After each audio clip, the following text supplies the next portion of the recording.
Craig Isom, Craigisom. How are you employed? I'm currently retired. Congratulations. Where did you work when you worked? Sent to Tallahassee Police Department. How long were you with the Tallahassee Police Department? 28 and a half years. Were you assigned to investigate the murder of Dan Markel? I was. How long did Dan Markel live after being shot? I believe my understanding was around approximately 11 hours. As part of your investigation, were the people closest to the victim interviewed? Yes. Including his ex-wife, Wendi Adelson? Yes. When and where did you approach Wendi Adelson? She was at a restaurant in Tallahassee on Market Street. What date and time did you approach her at the restaurant? That was on the day of the shooting, which was July 18th, 2014. July 18th, 2014. It was approximately 2:15 in the afternoon. All right, so approximately 3 hours and 50 minutes after the shooting? Approximately, yes. What did you say when you approached her? I told her that I needed to discuss something with her in private. She was with two other individuals at the table. Two ladies having lunch?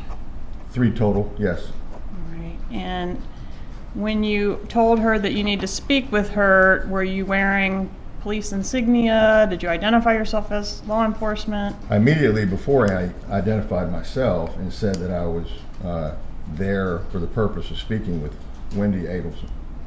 Okay. And I had my badge on. I was readily identifiable as a police officer.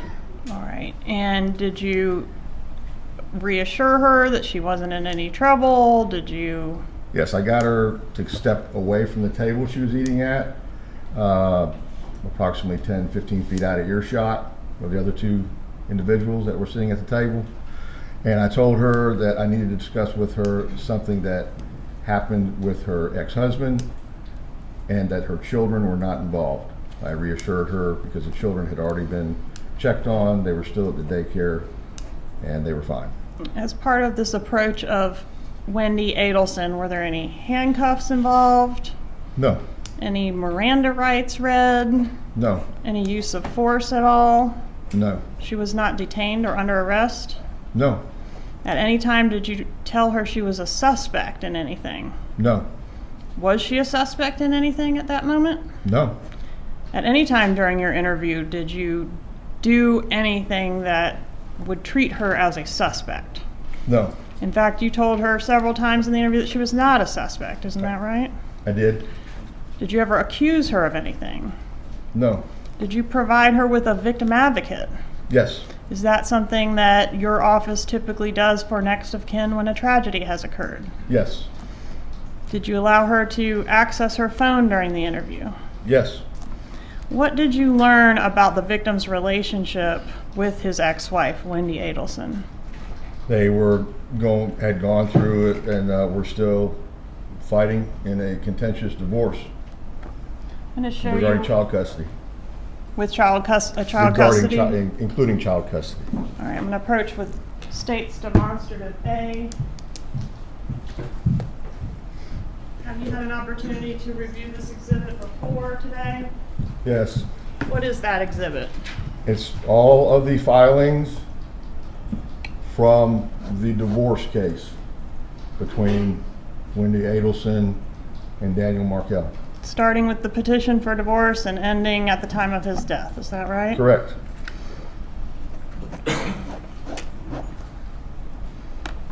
And the filings in here, have you had an opportunity to review them? Yes. All right, and did this litigation include arguing over things so petty as a tennis racket? It did. Objection, Your Honor. Nothing's been entered into evidence, and we would object to a witness testifying to the contents of the file. Overruled, the witness may testify concerning his personal knowledge of the investigation.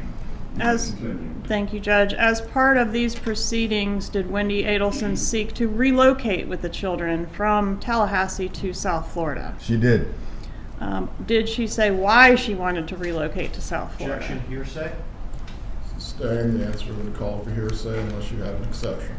I'm going to show you what I've marked as State's Exhibit 60. Have you had an opportunity to review State's Exhibit 60?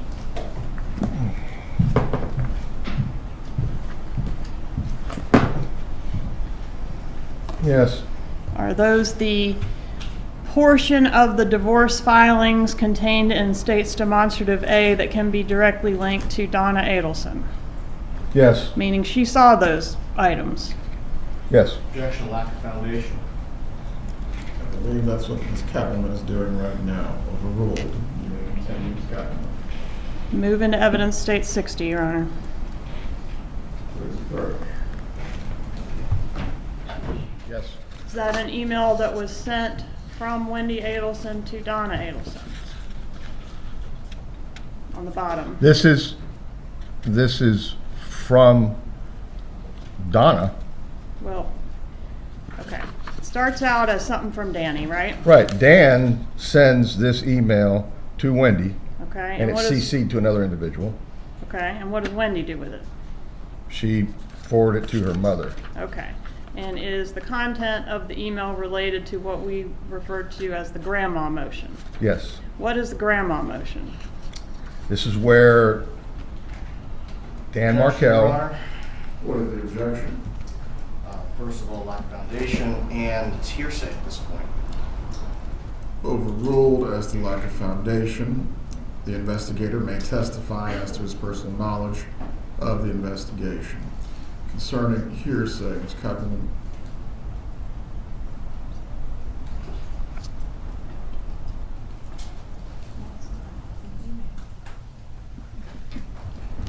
Did Mrs. Adelson respond to this email?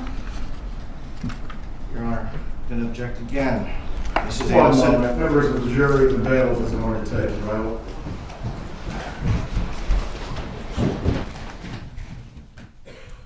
Everyone can be seated. You may continue with your examination of Mr. Isom as it relates to the foundation. Mr. Isom, you, I believe, previously indicated that you reviewed the divorce file as part of your investigation. Yes. And that's the court file. Yes. All right. And as part of your investigation, did you review the emails that were subject to Wendi Adelson's Google search warrant? Yes. And in those emails, was there an email in which the contents of, well, let me ask you first about the motion. Did you review a motion where Dan Markel was seeking to restrict Donna Adelson's access to the children? Yes, I did. All right. And that motion was filed with the court. Yes. It was pending at the time of his death. Yes. And did you find in the emails any evidence that the contents of that motion were sent to Donna Adelson? Yes. And is that tab AA of State's Exhibit 64?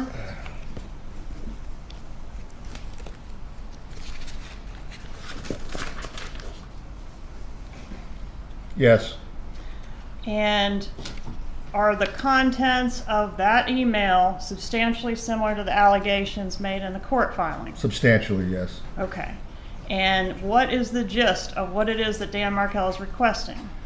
He does not want Donna Adelson to have unsupervised contact with his children Why not?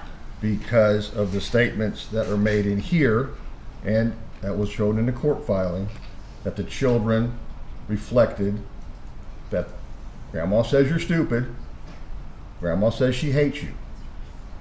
And Judge. Isom, please do not read from any document that has not been admitted. at this time, Judge, I would ask to admit State's Exhibit 64. All parts or just the part that does not include AA? Subject to tying up AA, I would seek to admit the whole thing. States 64, any objection? Just the objection previously made, Your Honor. Concerning States 64, it will be admitted except for Part AA and any later foundation that needs to be addressed. Did, in your review of these emails contained in State's Exhibit 64, the defendant, Donna Adelson, use any strong language against Dan Markel? Yes. Did she call him any names? Yes. I would ask you to review State's Exhibit 64, tab DD.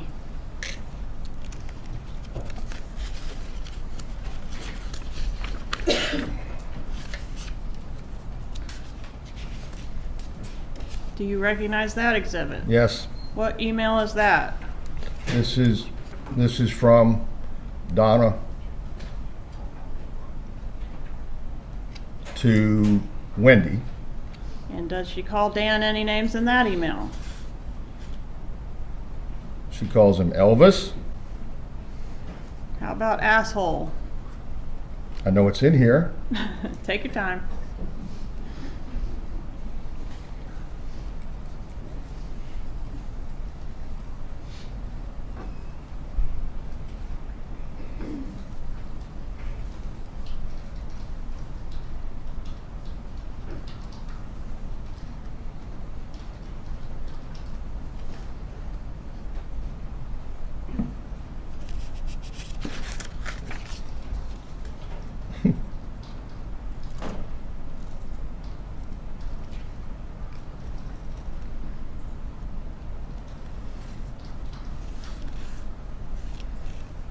Have you ever seen an email where she called him an asshole? I've seen an email, but I don't see it here. Okay, let's move on. Okay. Tab M, please. Emma? M as in Mike. M. Did she, who, I guess tell us who it's to, who it's from, and the date, please. It's from Donna to Wendi, March 6th, 2013. Does she call Dan Markel any names in that email?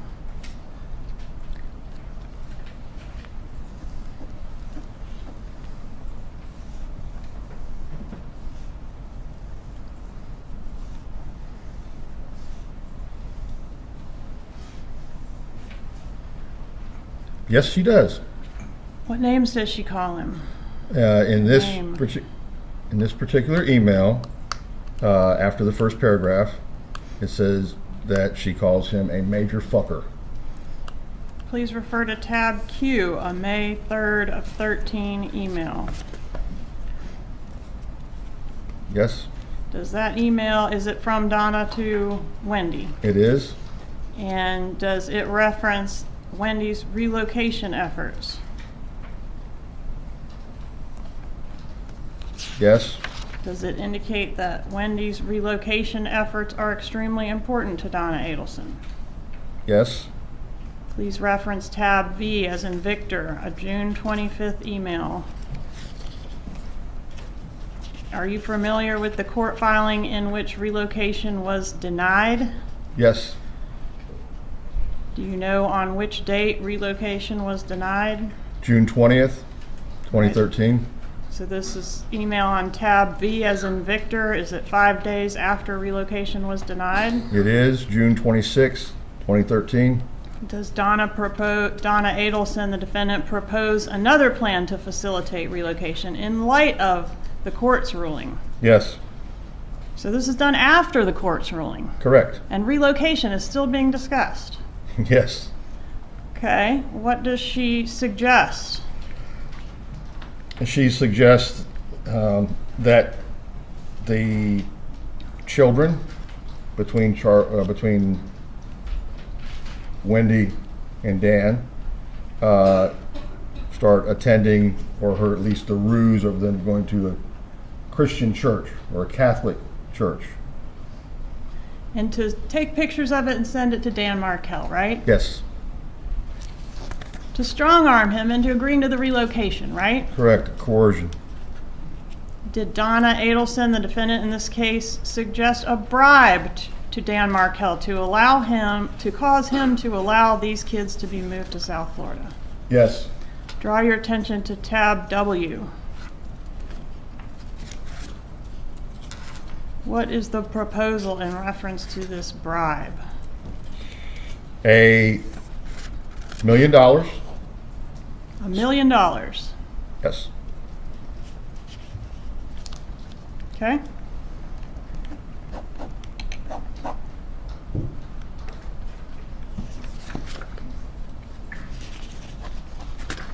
Were there any death benefits, any monies that were to be gained from the death of Dan Markel? Yes, Did he have a life insurance policy? he did. What was the amount of the life insurance policy?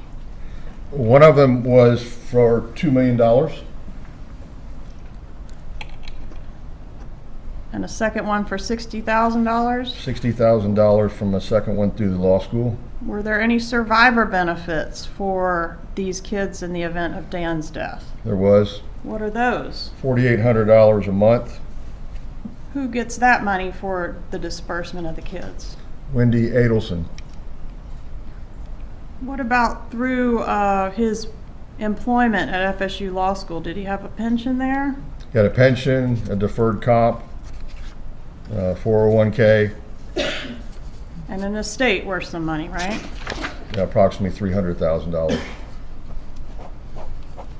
What was the total value of Mr. Markel's estate? $2.7 million. As part of your investigation, did you attempt to establish a timeline of the victim's activities prior to his murder? Yes. What did he do that day? At 8:50 a.m., he dropped off his children at the preschool daycare on West Tharp Street. From there, he proceeded to go back across town to Premier Fitness Gym off of Village Square Boulevard. Was there any surveillance at the gym? Yes, And was that collected by law enforcement? it was. All right.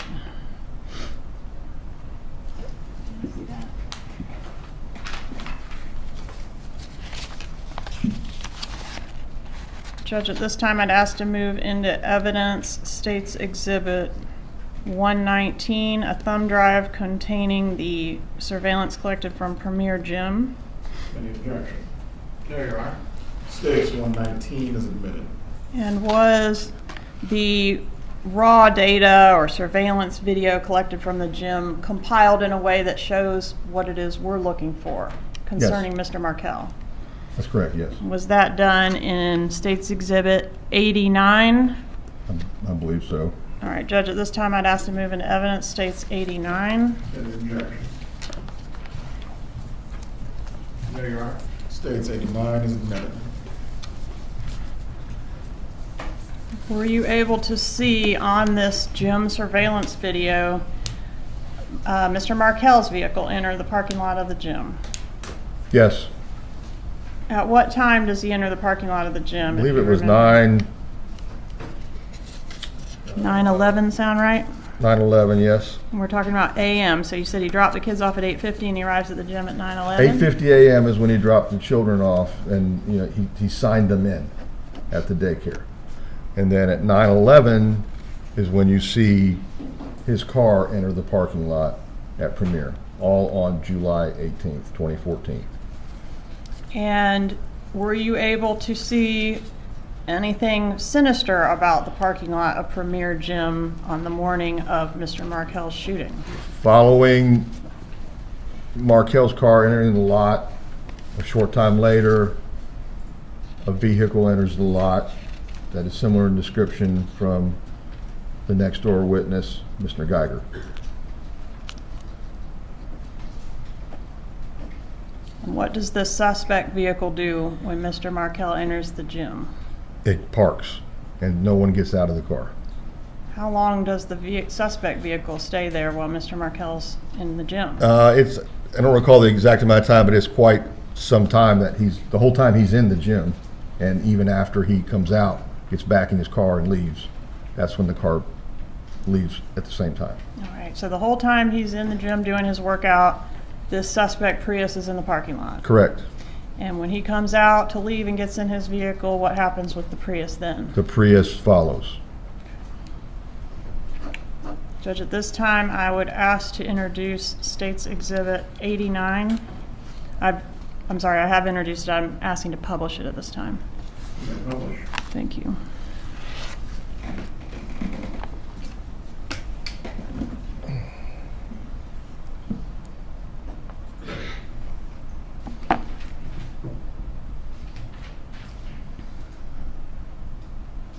Is this black vehicle Mr. Markel's vehicle? Yes, it's a black Honda four-door.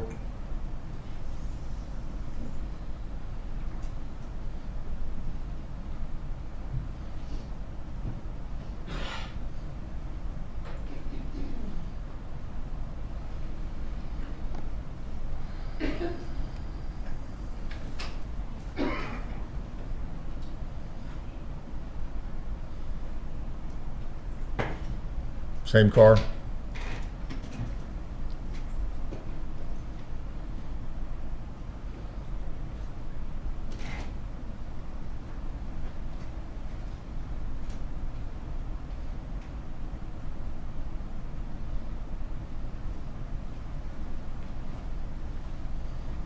And that's Mr. Markel parking right there behind the flagpole. That's correct.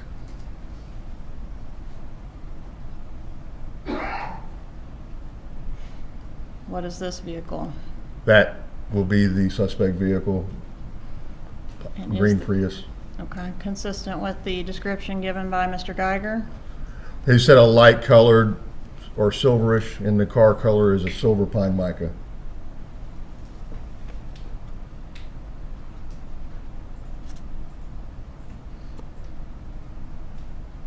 Who's that in the blue circle? That's Mr. Markel exiting his vehicle.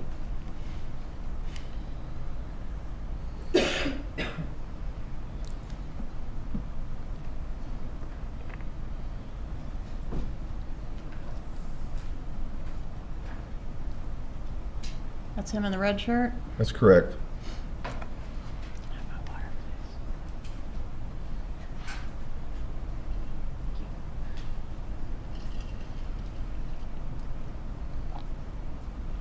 It's Mr. Markel entering Premier's main doors.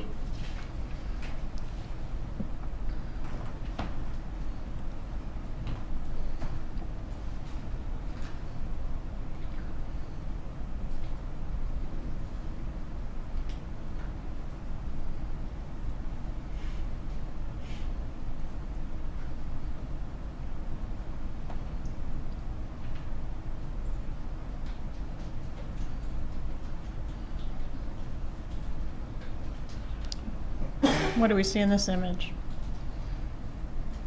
I'm sorry. What do we see in this portion of the tape? That's the suspect vehicle, the Prius, driving through the parking lot. At this point, is Mr. Markel inside the gym? He's inside, yes.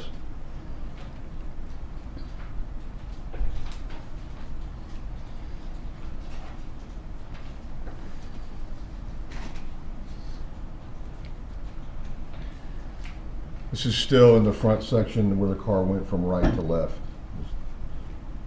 This is still part of the Premier Gym parking lot? Correct, yes. It's just the opposite, camera facing the opposite direction.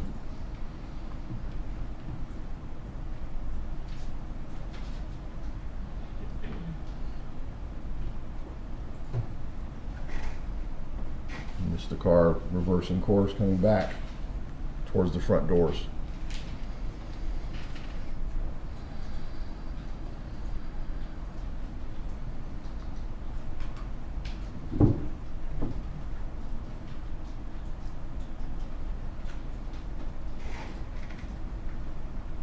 Yep.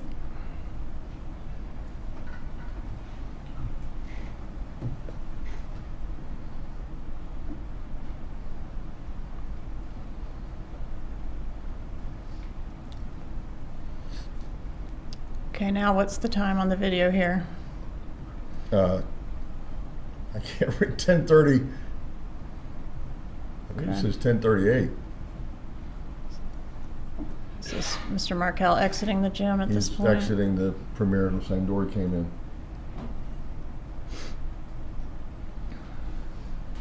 I'm sorry, it's 10:33 on the timestamp. Thank you.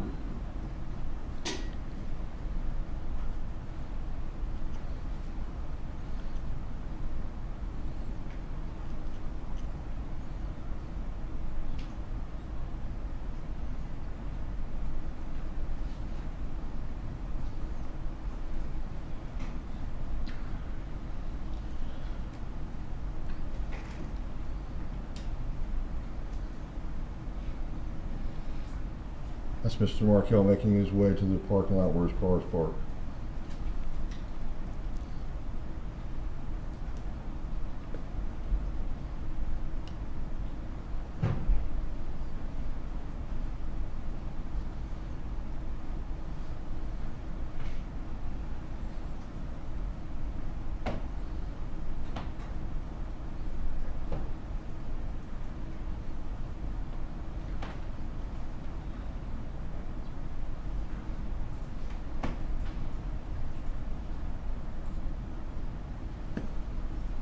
Once he gets in the car, does he sit there a few minutes, or is that at the front end? I'm sorry? Does he sit in his car for a few minutes at one point? Just a short period of time. Then his car starts backing up.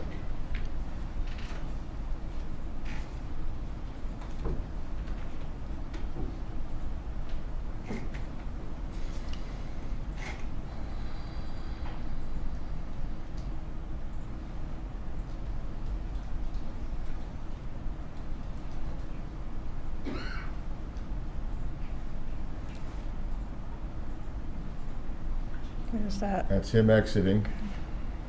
And will we see the suspect vehicle pull out It's coming behind from the him? back side.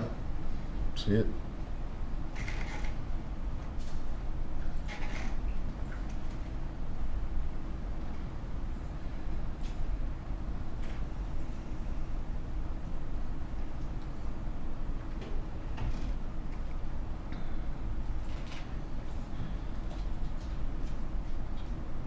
Same suspect vehicle following the direction of Markel's car. Right, and it exits the parking lot at 10:39 a.m.? Yes. Okay. And based on what would be the logical route from here to Mr. Markel's home, did you try to get some additional surveillance to see if you could catch the suspect vehicle any further? Yes. What was that? That was the location was the business. No, I'm sorry. It was a bus video off of a bus at McClay Commerce Boulevard and Thomasville Road. All right. And were you able to actually find some bus video from both before and after the shooting of the suspect vehicle? Yes. Okay. And were those the raw data that you collected from the bus compiled into clips similar to what we saw on the gym video? That's correct. All right, Judge, at this time I would ask to move into evidence State's Exhibit 120, a thumb drive containing the bus raw data, and State's Exhibit 90, a disc containing the bus video clips. Any objection? No, Your Honor. States 90 and 120 are admitted. Permission to publish State's 90. You may. All right, if you can pause it for just a minute. Can you orient us? Is this the McClay Commerce? Yes, this is the bus is pointing east. So just beyond that circle is where the flyover starts. If you're going southbound, you can take the flyover to get on Capitol Circle after you pass McClay Gardens and everything. So this car is on Thomasville Road, not the flyover, and it is going southbound. All right, and this camera is mounted on the bus. That's how we were able to get this image? Correct. Okay. This is a city bus. Continue, please. And the time on this, 10:44 a.m., is Correct. that right?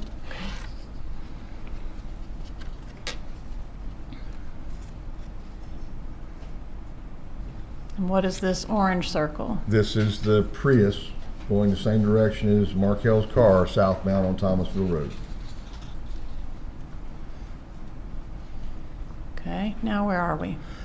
This is southbound on Thomasville. We've gone underneath the I-10 overpass, and we're at Metropolitan Boulevard, and the bus just so happens to pull up right behind the Prius. Based on the image in this exhibit right here, were you able to deduce the tag number of the Prius?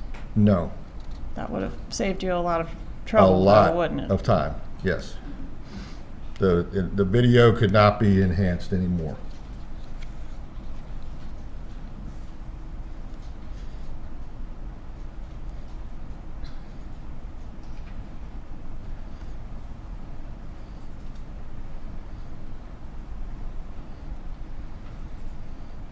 Does the evidence suggest that Markel had already gone on through past this traffic light?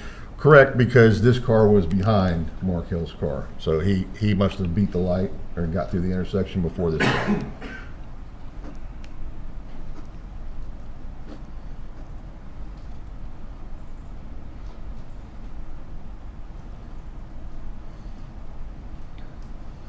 Okay, now can you orient us? I believe we're now at Thomasville Road, southbound at Benton. And that circle was the Prius in the left turn lane to go from Thomasville eastbound on Benton Road. And is that the way to Mr. Markel's residence? Not this time. He turned beforehand, we found out later on. We found out later that Mr. Markel turned later on. Yes, But this is the car way the turned. suspect vehicle goes. Right, he turns left. Okay, can you get to Mr. Markel's residence from Benton Road? Yes. The way he turned? Yes. All right, now, can you back it up, please? So the last time we see the suspect vehicle turning off Thomasville onto Benton Road is what time? Hit play, please. 10:51. Okay.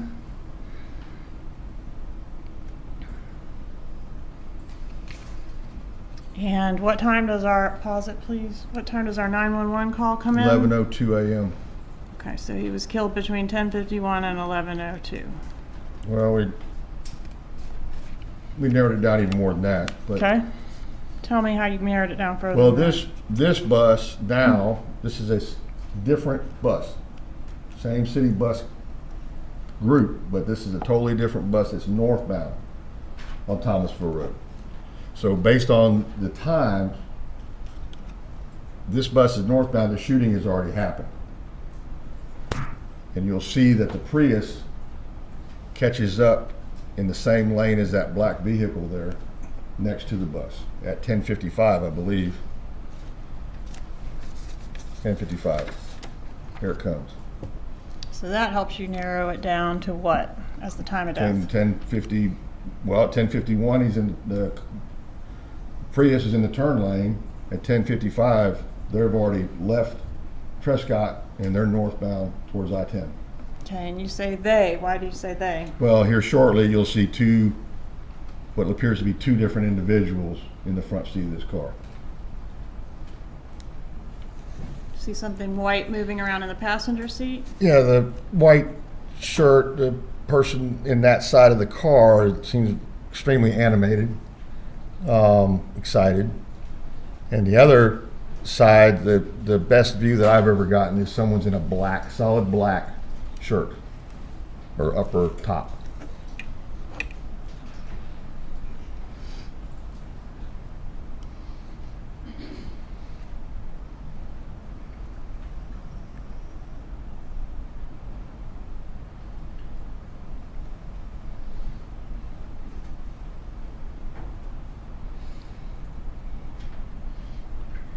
All right, and this is a slowed down version to try to get a better look at those occupants.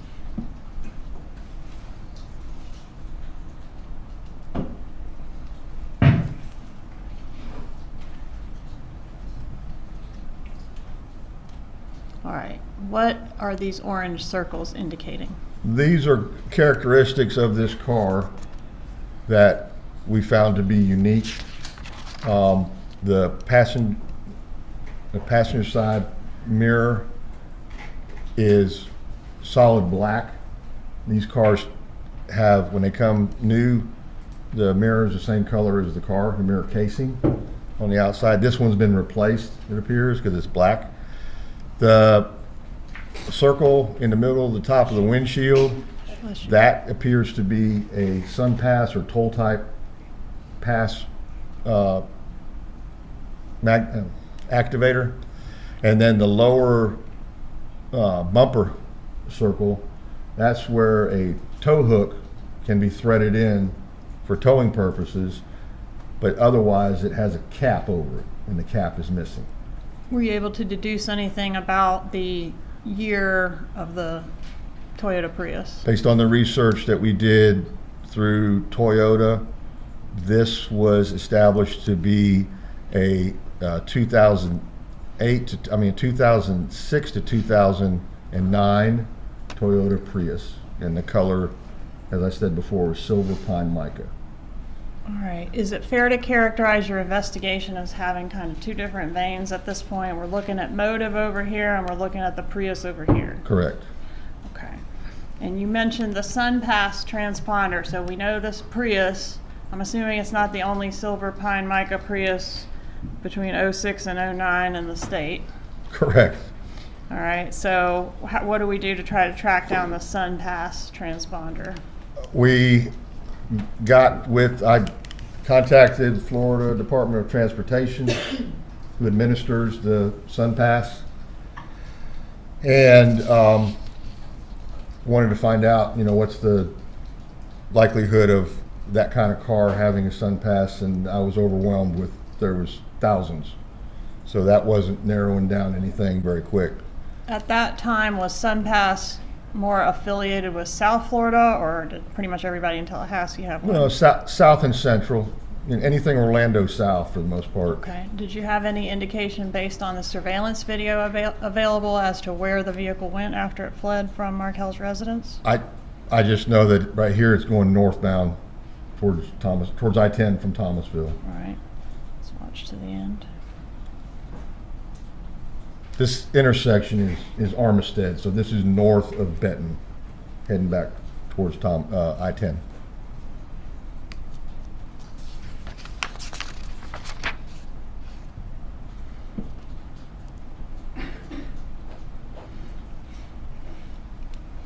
Was any cell phone analysis worked on in this case?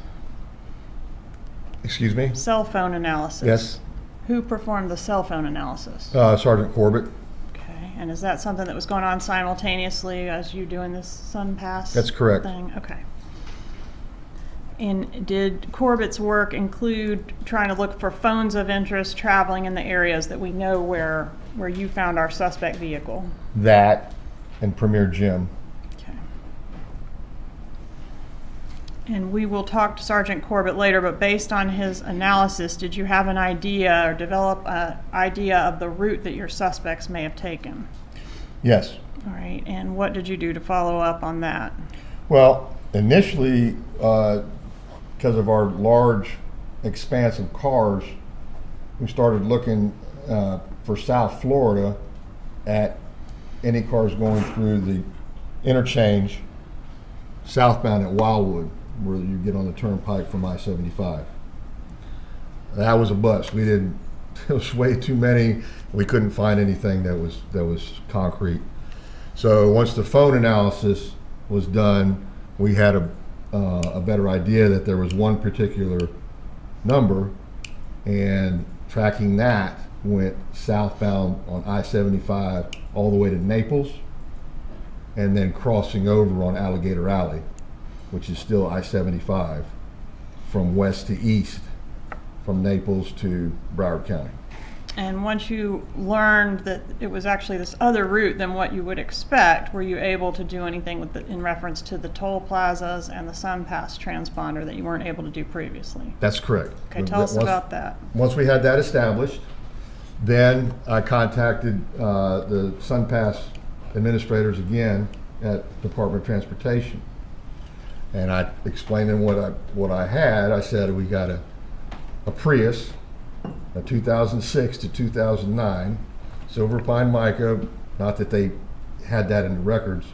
I says, but we have them going through approximately this toll plaza in Naples, going westbound.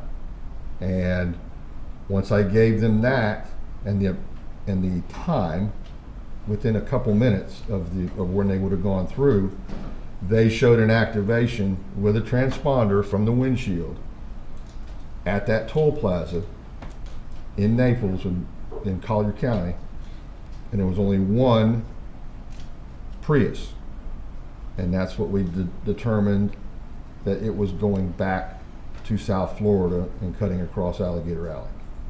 All right, and were you able to backtrack and find the toll plaza record or SunPass record of the vehicle coming to Tallahassee as well. Correct. On the 16th of July, that same transponder, we're talking about the sticker on the windshield, that same transponder went through from Broward County, West Broward County, through the other end of the toll plaza. There's one on each end. There's nothing in the middle.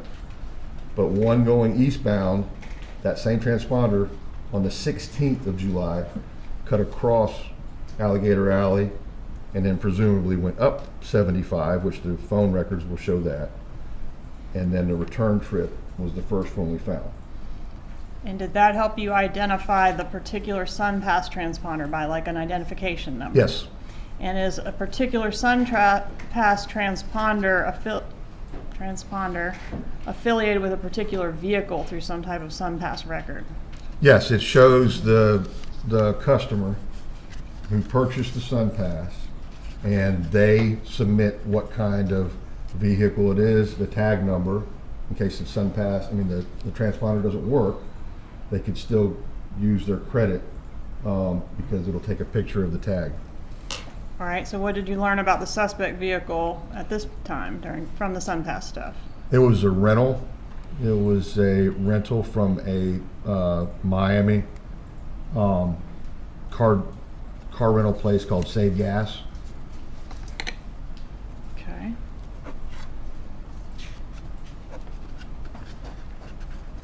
Did law enforcement go to Save Gas They in did. Miami?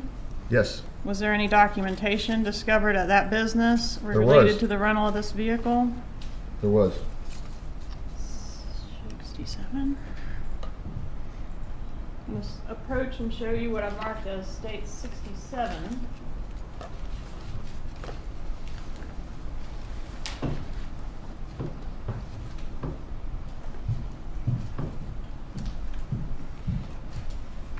Recognize State 67? Yes, Okay, is that the rental contract that you found at the Save Gas related to your suspect vehicle? that's correct. All right.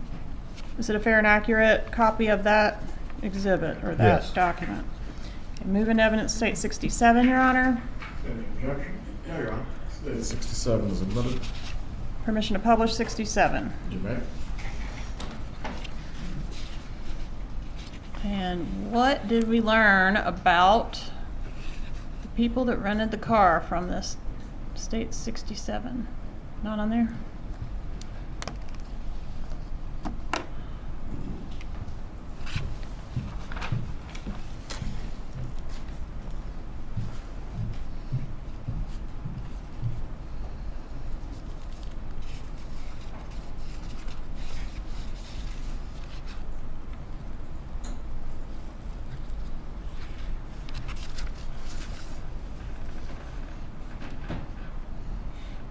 Who rented the vehicle? According to this document, Luis Rivera, Normandy Drive in Miami, is the one that rented this car. And did he provide a phone number for himself? Yes, Is that the number listed right here? yes. Okay. And any other drivers listed on the contract? No driver listed there, but up in the top, you see the word brother and a phone number that became significant. All right. And whose phone number were you able to associate? Who were you able to associate this phone number with? The brother. Sigfredo Garcia, When was this vehicle rented? this on the 16th of July. I'm sorry, this shows 15th. 15th of July. Okay. And when was it due back? It was due back on the 17th of July. Didn't go back on the 17th though. No, I don't believe it got back till the 21st. Okay.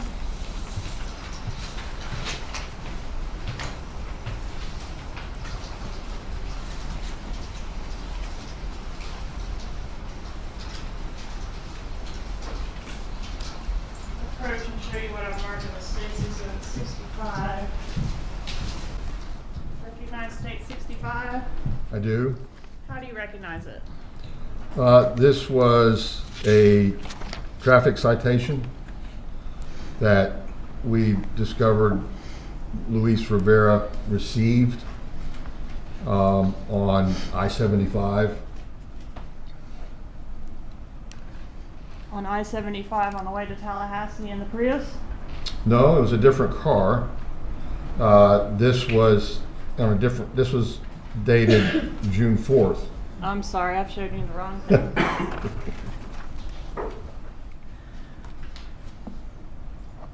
We'll have to circle back to that. All right, let me ask you about phone. You mentioned that Sergeant Corbett was working on the phone records. I'm going to approach and show you what I marked as State's Exhibit 55. You recognize this exhibit? I do. It's this sort of an org chart of all the folks whose phone records we collected in this case, or many of them. Yes, Okay. that's correct. And by stipulation, Judge, these phone numbers have been associated with the folks on the chart, so I'd ask to move it down to State's 55. The defense is stipulated. Yes, and no objection to the publishing. 55 is admitted at this time. 55. Publishing State's 55.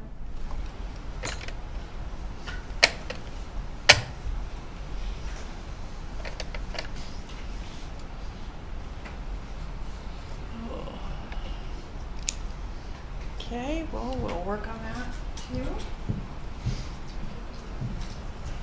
We'll do that.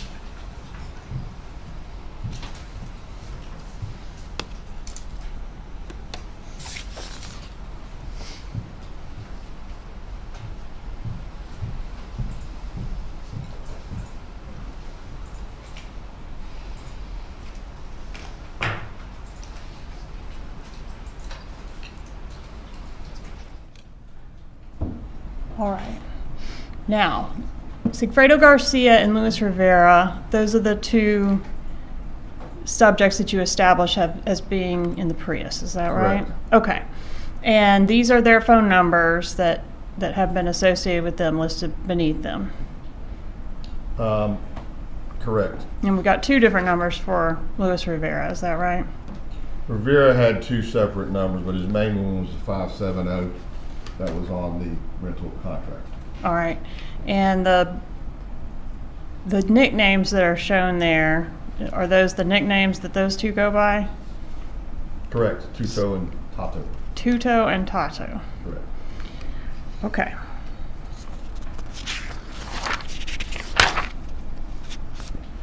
Were you able to establish any link through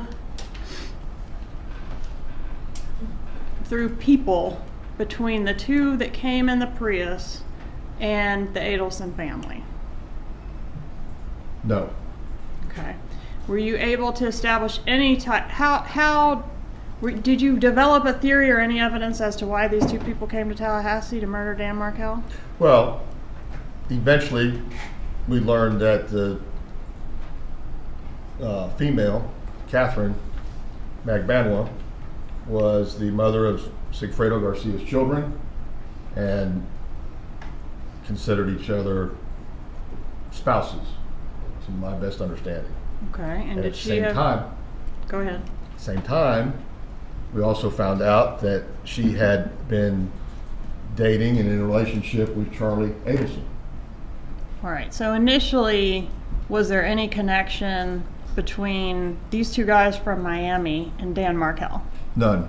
All right, so this was the connection that was established, turned out to be Catherine Magbanua. The only connection we could find. Okay, and was that done through phone records and ultimately other communication records and testimony? That's correct. Okay. Did you, as a result of developing Catherine Magbanua as a potential suspect, investigate her at all? Yes. All right, and did that include an investigation into her employment? That's correct. What was her employment status around the time of this murder? At the time of the murder, I believe she worked at a another dental office somewhere. But post-murder, she started receiving compensation from the Adelson Institute. What is the Adelson Institute? It's a dental practice, according to online information, operated by Harvey Adelson and Charlie Adelson. Okay, and were the two of them dentists? Yes, I believe Charlie is recognized as a periodontist. Did you come to learn what Donna Adelson's role, if any, was in that business? Yes, she was clerical and kept books for the business. Did you attempt to procure some employment records from the Adelson Institute to verify Ms. Magbanowa's employment? We did. All right, tell us about that. Myself and Special Agent Sanford from the FBI went to the office, physically to the office in Broward County in Tamarack, and served a subpoena seeking records for the employment of Catherine Magbanowa, and we received nothing at the initial time. Later on, the best I could get from, I believe it was an attorney that represented that dental office, just a list of checks that were paid checks from the Adelson Institute to Catherine Magbanowa, but no W-2, no responsibility forms, nothing that showed what she actually did as being employed at that institute. What was it, regular business hours when you entered there physically? Yes. Was Ms. Magbanowa present when you entered the building? No. Did the employees that you have contact with seem to know who she was or what it was that she did there? The initial person that I spoke to at the desk, at the front desk, she had no idea who this person was, who Magbanowa was. The other person that came up to the front, she said she knew the name, but did not know what her responsibilities were with the company. And the person that knew the name, who is that? Erica Johnson, I believe. And I'm going to approach and show you 68.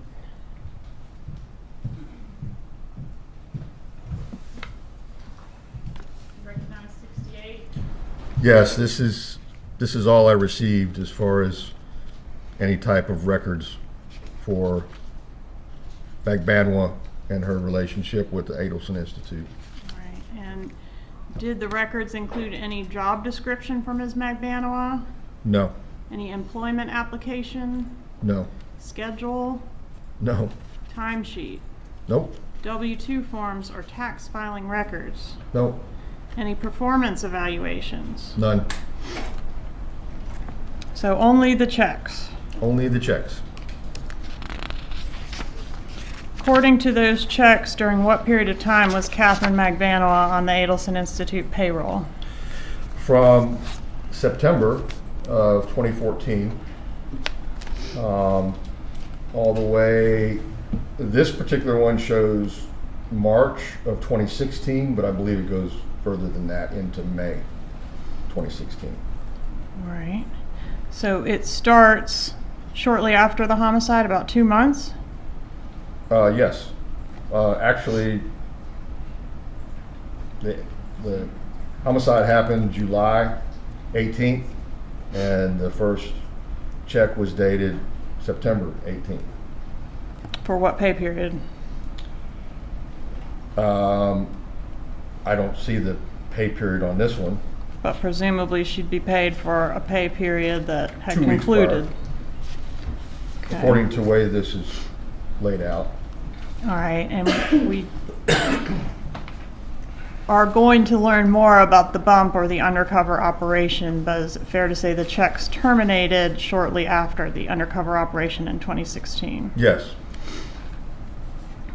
Did you notice in your review of that exhibit the documents provided by the Adelson Institute that some of those check numbers were consecutive? Yes, I did. Who signed those checks? Donna Adelson, All of them? everyone. Were you ever able to develop any evidence that Magbanoa was physically going to the Adelson Institute during these pay periods? Never. Any evidence that she performed some service off-site for that business? Nothing was established that showed that. Any evidence of any contact with any patients? No. And you were, we'll learn later, listening to some of her phone calls, right? That's correct. When was Catherine Magbanoa arrested for her role in this murder? October 1, 2016, Were you present for her arrest? I was. And was she allowed to contact her lawyer from the arrest scene? Yes, Did you speak to her attorney as well? I did. Who was her attorney? Tara Kawas. What happened after that phone call? After Ms. Magbanoa was placed into a car for transport to the Broward County Jail, way less than 20 minutes later, I received a phone call on my phone. Because lack of relevance, he's about to testify to something that has nothing to do with my client. No disputed objections. Ms. Cappleman, please lay the foundation as to this matter in this trial. Co-conspirator statement, Your Honor. Overruled. Go ahead, sir.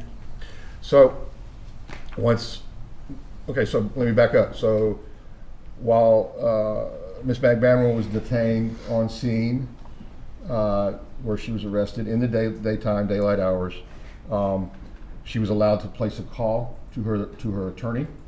She spoke to her attorney.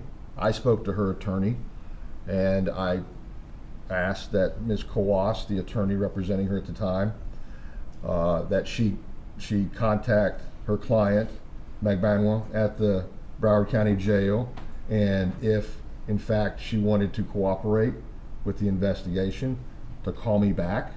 So you were And- interested in getting information from Ms. Magbanoa? Correct. Information about the other parties involved in this case? Yes.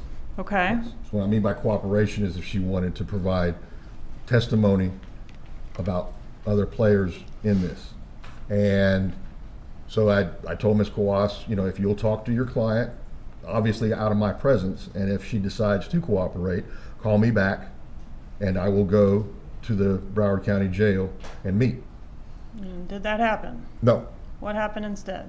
Well, like I said, within less than 20 minutes from that conversation, I received a phone call from a gentleman that identified himself as David Marcus.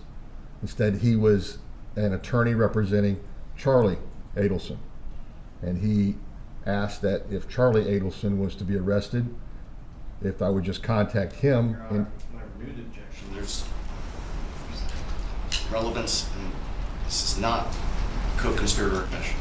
Specifically as a co-conspirator aspect, Ms. Cappleman, you need to keep the examination focused on that. Members of the jury, as to the last objection, I will sustain it. You may continue, Ms. Cappleman. So you speak to Kawas, and your next phone call is from Charlie's lawyer. Correct. No further questions.